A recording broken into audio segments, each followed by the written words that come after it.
হঠাৎই অগ্নিকাণ্ড। এসআইআর সংক্রান্ত নথিপত্র সহ বাড়ির একাধিক গুরুত্বপূর্ণ নথি আসবাবপত্র পুড়ে ছাই। ক্ষয়ক্ষতি লক্ষ লক্ষ টাকার। উত্তর 24 পরগনার বসিরহাট মহকুমার হারোয়ার ফেরিঘাট সংলগ্ন এলাকার ঘটনা। বাড়ির মালিকের নাম লোকমান মোল্লা। তিনি জানিয়েছেন, গতকাল বিকেল 4টে নাগাদ হঠাৎই তার বাড়ির ভেতর থেকে ধোঁয়া বেরোতে দেখে এলাকাবাসীরা।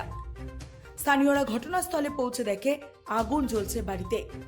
স্থানীয়রা সাথে সাথেই আগুন নেভানোর কাজ শুরু করে, কিন্তু ফেরিঘাট সংলগ্ন এলাকায় বাড়ি হওয়ায় মুহূর্তের মধ্যেই আগুন ছড়িয়ে পড়ে। দাউ দাউ করে জ্বলতে থাকে তার বাড়ি। পুড়ে ছাই হয়ে যায় আসবাবপত্র থেকে সমস্ত নথি। এসআইআর সংক্রান্ত কাগজপত্র পুড়ে ছাই। খবর দেওয়া হয় দমকলকে। ঘটনাস্থলে পৌঁছায় দমকল বাহিনী এবং হারোয়া থানার পুলিশ। কিভাবে এই অগ্নিকাণ্ডের ঘটনা ঘটে খতিয়ে দেখছে দমকল বাহিনী এবং হারোয়া থানার police. Bureau report, রাতদিন news network. বিকেল বেলায় আগুনটা লেগে গেছে হঠাৎ করে। তারপর পুলিশ এসেছিল, এসে তদন্ত করছে। হ্যাঁ, আগুনটা লিভালো কি করে? লিভানো মানে তাড়াহুড়ো করে মোটর দিয়ে পানি দিয়ে নিভানো হয়েছে হঠাৎ করে। স্থানীয়রা? হ্যাঁ, স্থানীয় না। তারপরে আমাদের পাশে আরো দোকান আছে, হ্যাঁ, আরো ধরে দেওয়ার সম্ভাবনা ছিল। তার গিয়ে পানি দিয়ে নিভানো হয়েছে, বিপদের হাত থেকে বাঁচা গেছে।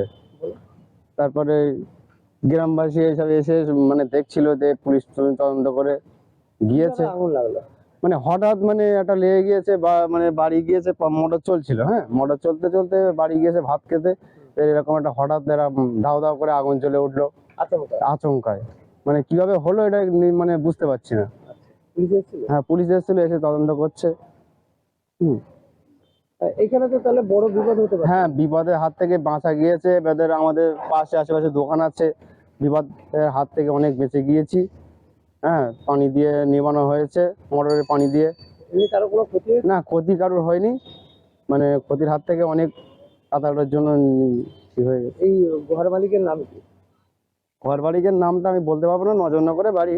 আচ্ছা। হ্যাঁ, মানে মোটর চলছিল, ভাত খেতে গিয়েছে, ভাত খেয়ে এসে দেখে যে এরকম একটা দৃশ্য। হ্যাঁ, এখানে পুড়ে যাওয়ার পরে কি কি ক্ষতি হয়েছে? ক্ষতি হয়েছে বলতে এই তো ভ্যান পুড়ে গিয়েছে, ভ্যান পুড়ে গিয়েছে। তারপরে মোটর চলছিল, সেসব কোনো ক্ষতি হয়ে গেছে। বিজলির গাদা ছিল, সেটা ধরে গিয়েছে। হ্যাঁ,